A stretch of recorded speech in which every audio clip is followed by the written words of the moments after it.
Unique coaching centre में आपका स्वागत है। बेटा आज हम क्या करने वाले हैं, 12th क्लास की फिजिक्स को स्टार्ट कर रहे हैं।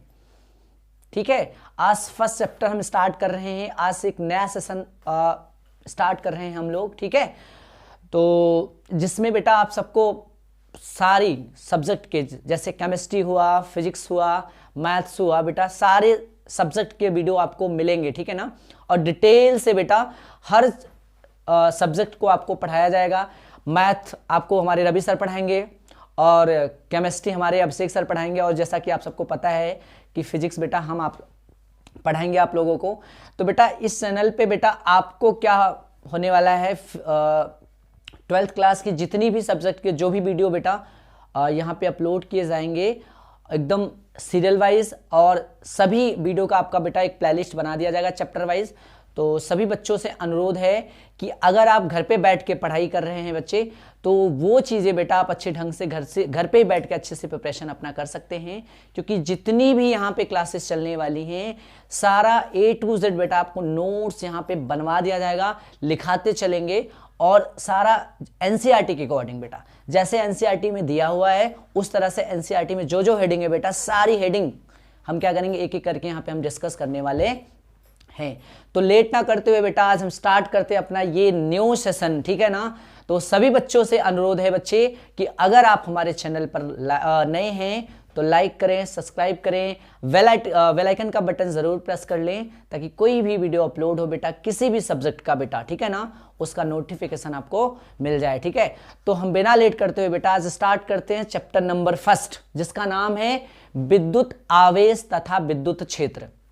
क्या बोलते हैं बेटा, चैप्टर नंबर 1 नाम मैं यहां पे लिखता हूं बेटा चैप्टर नंबर 1 का, विद्युत आवेश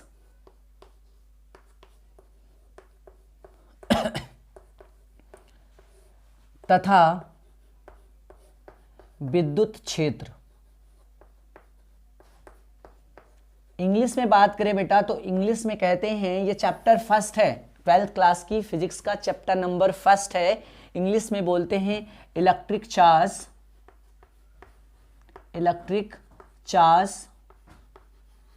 एंड इलेक्ट्रिक फील्ड।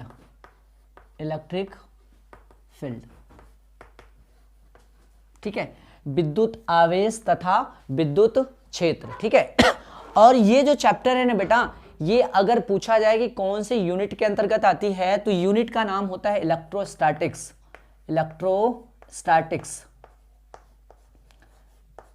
इलेक्ट्रोस्टैटिक्स को बोलते हैं बच्चा स्थिर वैद्युतिकी।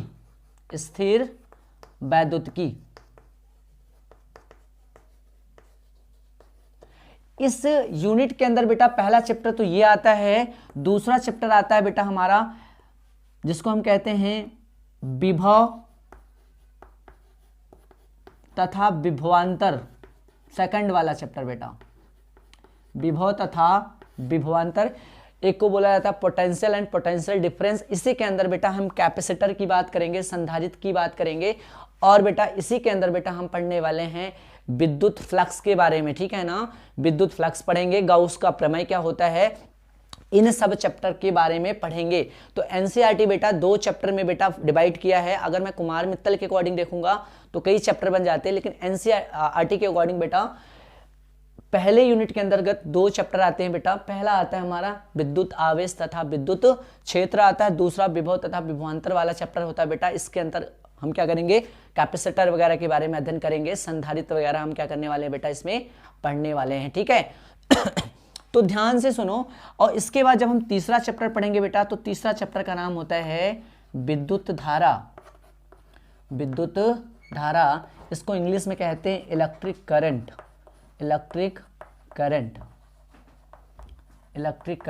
इसको आप लिख सकते हो पोटेंशियल एंड पोटेंशियल डिफरेंस लिख सकते हो। ठीक है लल्ला, पोटेंशियल एंड पोटेंशियल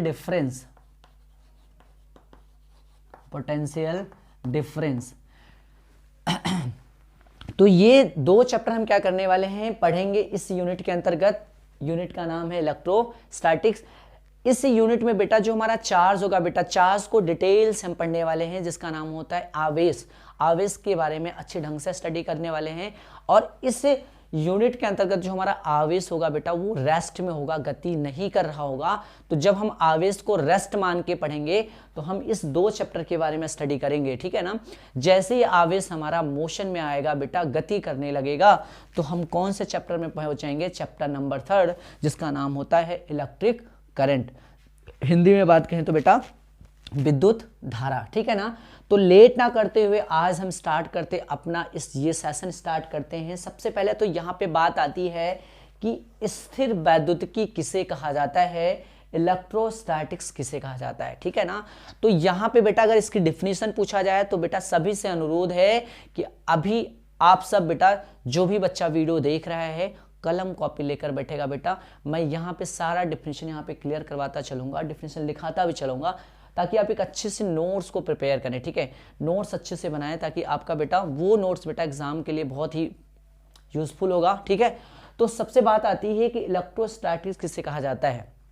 तो इलेक्ट्रोस्टैटिक्स बेटा 2 चीज़ों से मिलकर बना है। अगर मैं बात करूं तो पहला बेटा इलेक्ट्रो और दूसरा बेटा दूसरा वर्ड क्या आ रहा है, स्टैटिक्स।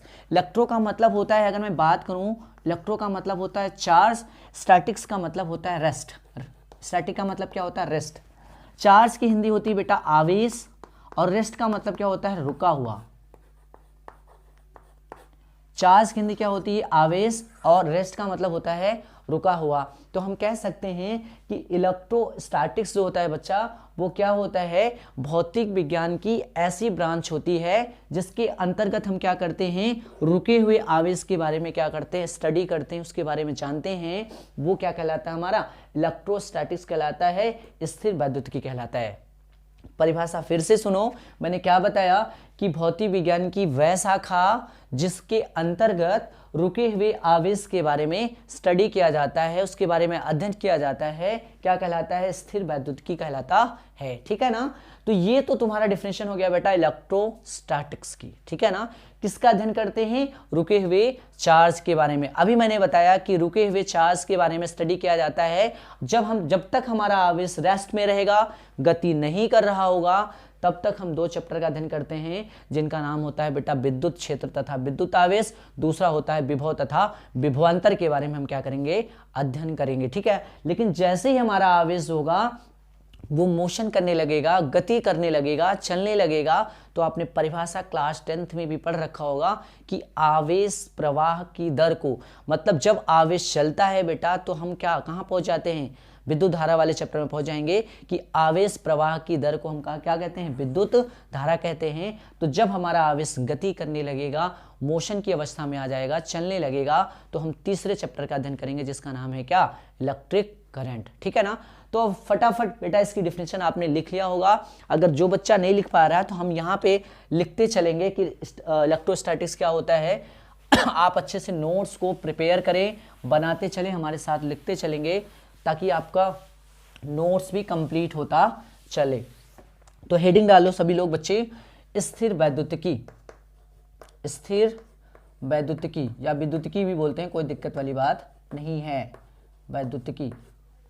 परिभाषा लिखो, भौतिक विज्ञान की वह शाखा, भौतिक विज्ञान की वह शाखा, विज्ञान की वह शाखा, वह शाखा जिसके अंतर्गत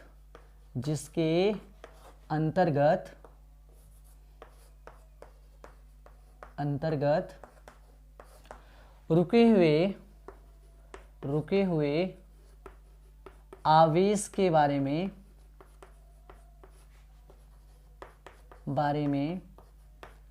अध्ययन किया जाता है, अध्ययन किया जाता है, क्या कहलाता है लल्ला, स्थिर वैद्युतिकी कहलाता है, स्थिर वैद्युतिकी कहलाता है, ठीक है ना। तो ये आपकी डिफिनेशन हो गई क्या बेटा, स्थिर वैद्युतिकी की। अब यहाँ पे हम किसके बारे में पढ़ते हैं बेटा, इलेक्ट्रिक चार्ज के बारे में, मतलब विद्युत आवेश के बारे में स्टडी करते हैं। तो यहाँ पे सबसे पहला वर्ड आता है कि आवेश किसे कहा जाता है। तो फटाफट बच्चे हेडिंग लगा लो आप लोग, इलेक्ट्रिक चार्ज या विद्युत आवेश या आवेश, इलेक्ट्रिक चार्ज, हिंदी में कहें तो उसको बोलते हैं विद्युत आवेश। तो परिभाषा लिखना स्टार्ट करो इसका कि किसी पदार्थ का वह गुणधर्म, किसी पदार्थ का वह गुणधर्म जिसके कारण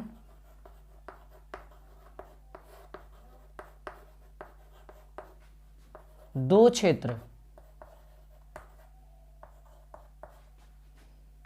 बेटा कौन कौन से, चुंबकीय क्षेत्र और विद्युत क्षेत्र। चुंबकीय क्षेत्र और दूसरा बेटा विद्युत क्षेत्र उत्पन्न होते हैं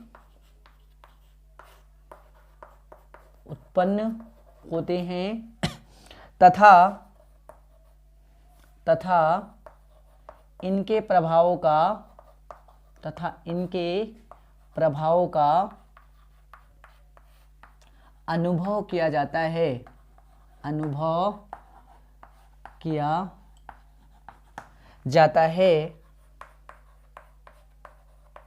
क्या कहलाता है, विद्युत आवेश कहलाता है।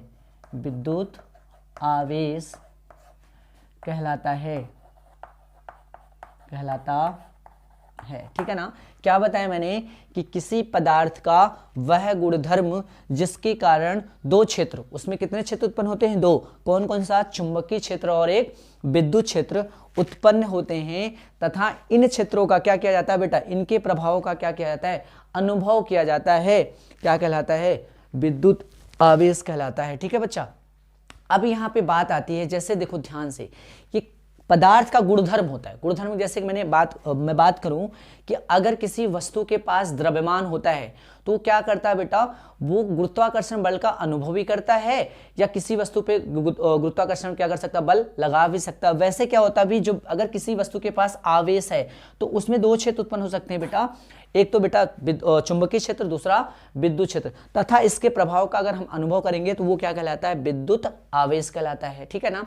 दूसरी बात आती है यहाँ पे कि विद्युत आवेश को लिखते किससे हैं, तो यहाँ पे एक दूसरा पॉइंट लिखो कि विद्युत आवेश को हम किससे लिखते हैं बेटा, ये तो आपका पहला पॉइंट हो गया। दूसरा पॉइंट यहाँ पे लिखो कि विद्युत आवेश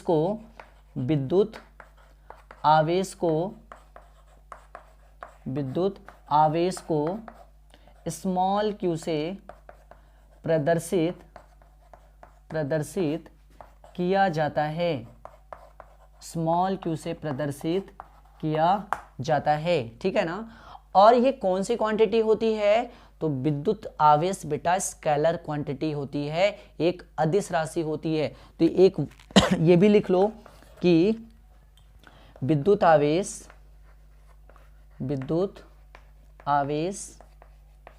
एक अदिश राशि होती है। अदिश राशि होती है। तो तीन बातें मैंने आपके विद्युत आवेश के बारे में बताया बेटा कि विद्युत आवेश को लिखते किससे हैं, स्मॉल क्यू से प्रदर्शित करते हैं। कौन सी क्वांटिटी होती है, स्केलर क्वांटिटी होती है। ठीक है ना। अब यहाँ पे ये बात आती है कि ये जो आवेश होता है, आवेश का मात्रक क्या क्या बन सकता है, तो आप फटाफट हेडिंग लगा लो, विद्युत आवेश के मात्रक। ठीक है ना। और दूसरी बात बेटा, हमारी राइटिंग थोड़ी सी गंदी है तो आप लोग थोड़ा सा एडजस्ट करना पड़ेगा आपको। तो राइटिंग पे ज़्यादा फोकस ना करते हुए हम जो बोल रहे हैं बेटा उसको सुनो और अपने से लिखो भी। ठीक है ना। वैसे मैं लिख तो रहा हूँ, ठीक है ना, अगर कहीं गलत भी लिख दे रहा हूँ, कहीं हिंदी गलत भी लिख जाती है तो उस पर ध्यान नहीं देना है, मैं बोल रहा हूँ आप उस पर ध्यान दो। ठीक है बच्चे। तो चलो अब हेडिंग डालो फटाफट आप लोग, विद्युत आवेश के मात्रक। विद्युत आवेश के मात्रक। तो विद्युत आवेश के मात्रक क्या हो सकते हैं, देखो ध्यान से। यहां हेडिंग क्या लगाएंगे, विद्युत आवेश के मात्रक। देखो विद्युत आवेश के क्या क्या मात्रक हो सकते हैं, आपने क्लास 10th में पढ़ा होगा कि जो आवेश होता है, आवेश, विद्युत आवेश बराबर क्या पढ़ा होगा आपने, विद्युत धारा गुणे समय। विद्युत धारा गुणे समय, ये पढ़ा होगा आपने। आवेश को हम किससे लिखते हैं, Q से, धारा को किससे लिखते हैं, I से, और समय को किससे लिखते हैं, T से। तो ये तो फार्मूला आपने पढ़ा था कक्षा 10 में। अब इसका मात्रक कैसे निकालेंगे कि आवेश का मात्रक होता है बेटा हमारा एम्पियर, क्या होता है, एम्पियर। समय का मात्रक होता है हमारा सेकंड। तो विद्युत आवेश का मात्रक क्या हो जाएगा, एम्पियर सेकंड हो जाता है, या इसी चीज को हम क्या लिखते हैं बेटा, कूलाम लिखते हैं। क्या लिखते हैं, कूलाम, ठीक है ना। तो विद्युत आवेश का मात्रक एम्पियर सेकंड या कूलाम हो सकता है। अब ये बात आती है कि ये कौन सी पद्धति में होगा, तो बेटा आपको 11th क्लास में पद्धतियां पढ़ाई गई होगी, एमकेएस पद्धति, सीजीएस पद्धति, एपीएस पद्धति, एसआई पद्धति, ठीक है ना। तो ये एमकेएस पद्धति का मात्रक होता है। कौन सी पद्धति का, एमकेएस पद्धति का मात्रक आपसे पूछा जाए क्या होता है, तो एम्पियर सेकंड या कूलाम होता है, ठीक है ना। बात यहाँ पे आती है बेटा कि सीजीएस पद्धति में आवेश का मात्रक क्या बन सकता है, तो यहाँ पे लिख लेंगे बेटा सीजीएस पद्धति में जो आवेश का मात्रक होता है वो होता है, एम्पियर बदल जाता है बेटा स्टेट एम्पियर में, स्टेट एम्पियर में, और सेकंड तो सेकंड में ही रहता है बेटा।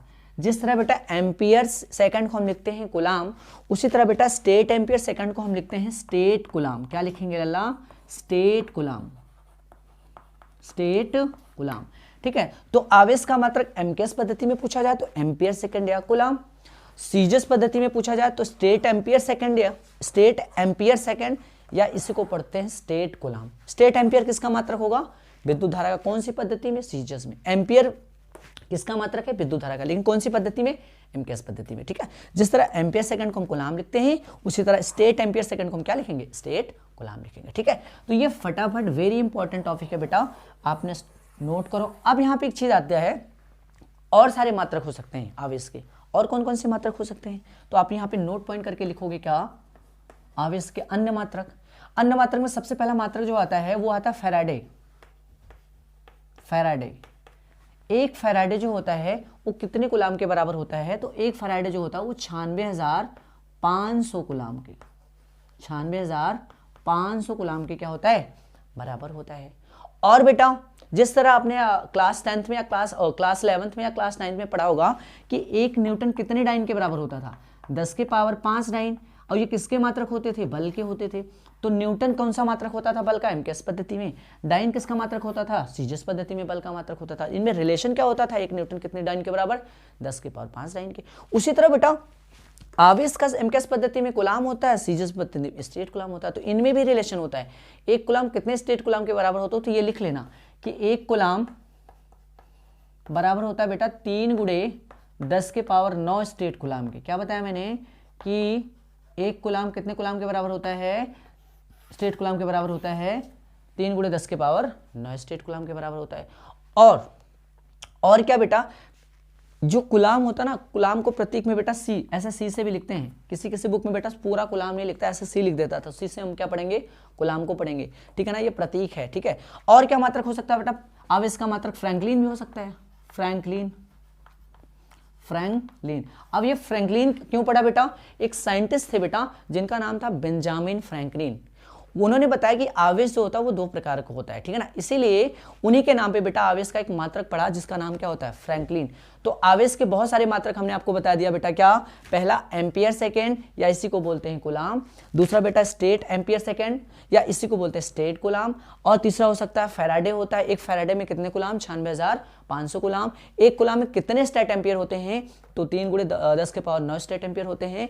और फ्रैंकलिन भी किसका मात्रक होता है, विद्युत आवेश का मात्रक होता है। सबसे छोटा मात्रक पूछा जाए किस विद्युत आवेश का, तो बेटा फ्रैंकलिन होता है। सबसे बड़ा मात्रक पूछा जाए विद्युत आवेश का, तो फैराडे होता है, ठीक है ना। तो यहां पे एक नोट पॉइंट करके हम क्या लिखेंगे, एक ऐसे नोट पॉइंट करके आप लिखोगे,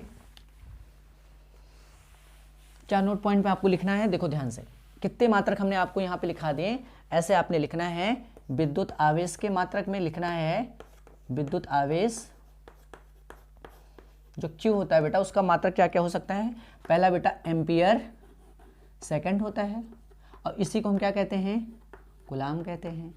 और बेटा दूसरा क्या हो सकता है, स्टेट एम्पियर सेकंड, और इसी को हम क्या पढ़ते हैं बेटा, स्टेट कूलाम, ठीक है ना। और क्या हो सकता है, और मैंने आपको बताया है, और क्या हो सकता है, और हो सकता है क्या, बराबर करके आप ये भी लिख सकते हो कि फैराडे, फैराडे, या और क्या हो सकता है बेटा, फ्रैंकलिन, फ्रैंकलिन, ठीक है ना। तो इतने सारे मात्रक हो सकते हैं आवेश का, ठीक है। आपसे पूछा जा सकता है कि एम्पियर सेकंड किसका मात्रक है, तो आवेश का।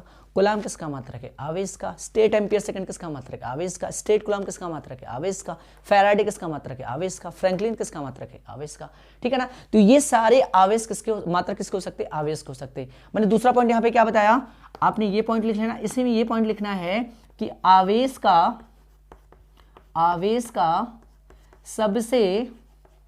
सबसे बड़ा मात्रक क्या होता है बेटा, फैराडे होता है। एक फैराडे में कितने coulomb, 96,500 coulomb. Very important topic है, याद रखना। फैराडे होता है तथा सबसे छोटा मात्रक